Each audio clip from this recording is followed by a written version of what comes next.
In the administrative state, Waldo argued that the public administration should be mainly guided by efficiency.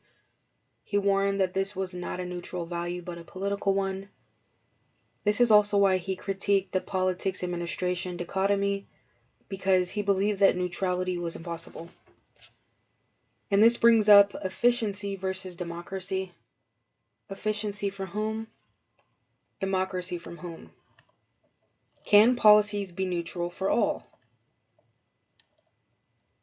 They cannot, because policies and administrative systems are not experienced equally. Race, gender, class, sexuality, disability, and citizenship status intersect to create different outcomes for people under the same neutral policy. And that is why Waldo warned that neutrality was an illusion.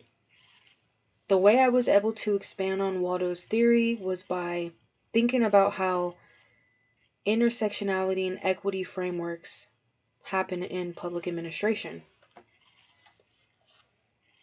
Waldo focused on abstract values of administration, and intersectionality takes those values and connects them to real-life inequalities, using administrations to focus on equity and people's actual experiences.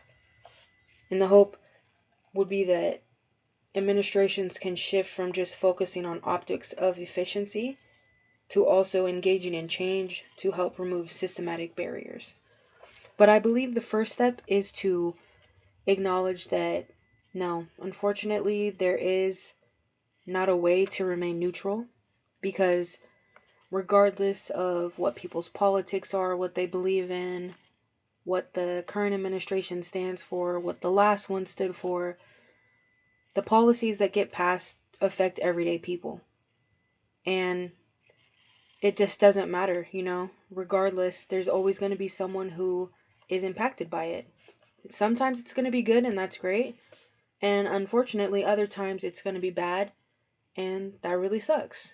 But the good thing is, the administration changes quite often. So yeah, we wouldn't always be stuck in a state of whatever we're experiencing from the administration.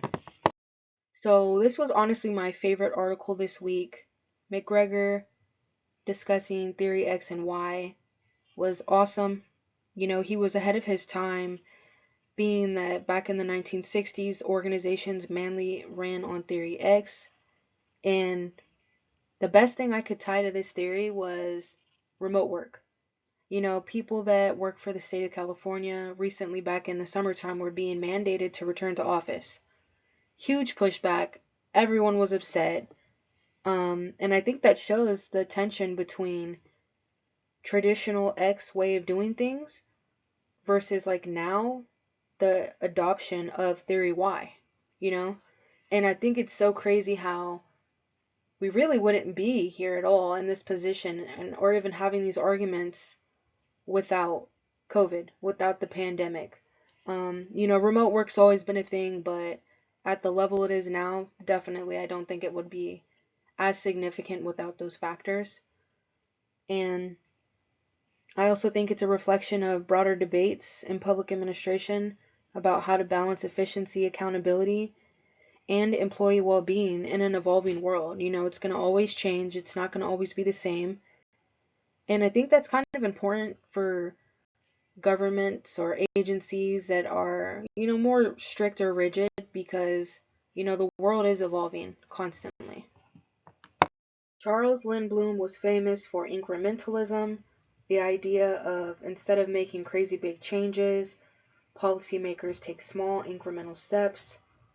The goal is practical improvement, not perfection. And a great way that I tied current practices to his theory was homelessness in California.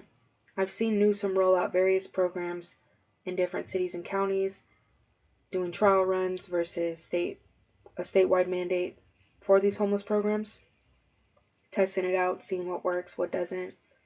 But yeah, I think the idea of this is currently applicable today because agencies and organizations operate in complex, unpredictable environments, and we have access to technology and data analysis that make incrementalism more practical than ever.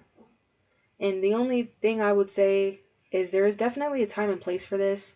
During COVID, when it first happened in 2020, the vaccines needed to be spread rapidly. So that was definitely not the time or the place for incrementalism.